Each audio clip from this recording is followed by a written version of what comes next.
As the penultimate episode of Agents of S.H.I.E.L.D. Season 5, this was always going to be an important, and action-packed, episode. But now that the dust has settled on the force of gravity, I don't think anyone was ready for that ending.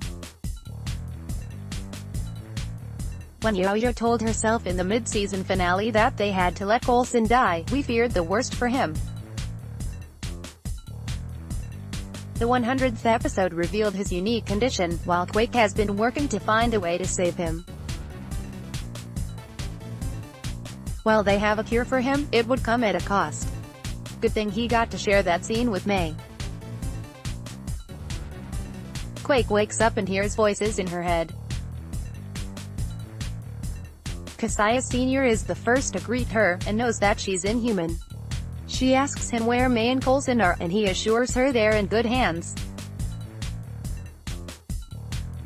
May and Coulson are being held captive by the Confederacy.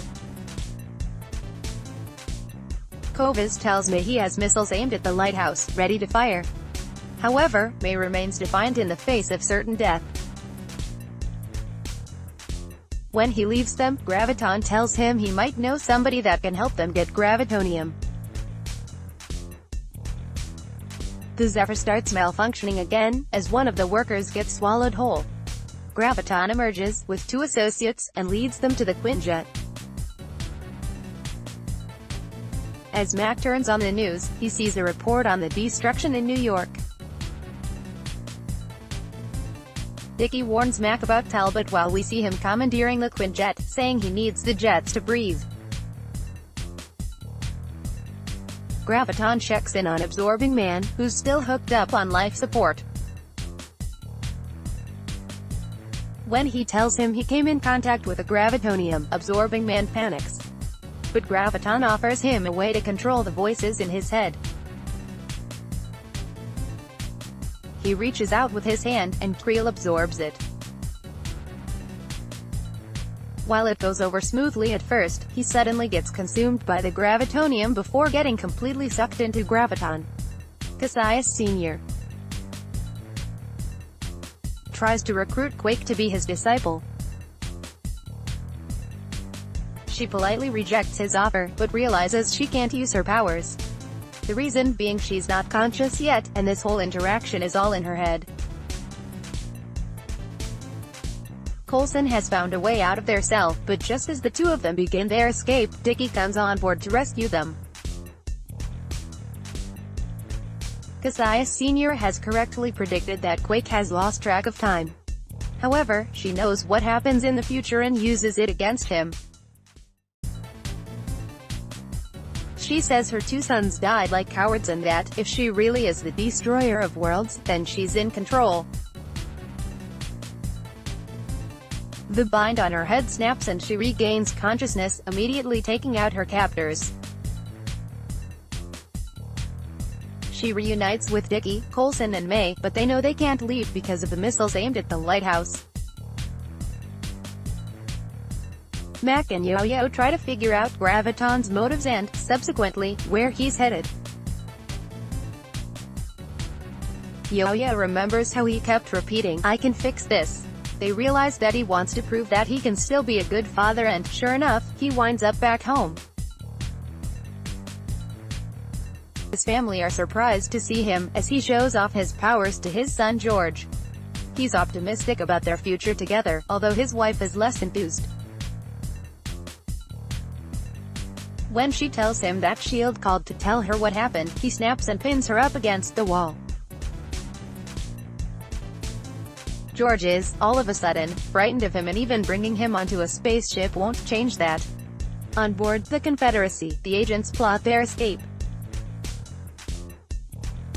Coulson is rattled that May gave him an order, saying that he'll only slow her down. Before they can continue their conversation, enemies converge on their location. Coulson throws up a shield, and plants a firm kiss on May. Quake comes back to take them out, but not before reacting with shock over Philinda's grand gesture. Graviton tells George that Mommy's not on their side anymore. He points out how she tried to make him comply with Hydra, and that she's conspiring against him with S.H.I.E.L.D. While she denies it, Mac and Yoyo pull up to their house. He flips their cars over and fires their bullets back at them. As his son confronts him and says he's the real bad guy, he lets them off with a warning. May and Dickie try to use the teleporter to get back to the lighthouse, but they run into Covis. Dickie leaves May to fight him while he figures out the coordinates, and just as he's done, Covis launches the missiles towards the lighthouse. However, they were able to successfully change the location, and as they leave, it's revealed that the new location was the ship. As Quake and Coulson are on their way back, she notices that he's losing blood quickly. He passes out, and is laying in the hospital bed when they return. Fitz say that combining Odium with another dose of centipede serum should be enough to bring him back, but Quake says the centipede serum she brought back is the only sample left. S.H.I.E.L.D. now faces a tough choice: save Coulson or save the world. When we see Graviton, he has taken Robin and her mother captive. He asks her if she's ever drew him ripping up the earth and taking gravitonium, and she nods. Final thoughts: S.H.I.E.L.D. really put us through a roller coaster of emotions. One moment, we're celebrating Coulson and May finally sharing a kiss, then his life is hanging in the balance in the next.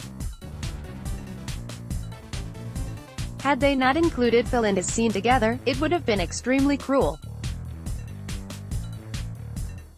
Even though Quake is the destroyer of worlds, Graviton is much more of a threat to destroy it in order to get his hands on gravitonium. According to Robin, he has done this, so it's a matter of how S.H.I.E.L.D. will stop him once that happens. There will be no shortage of questions heading into the season's finale.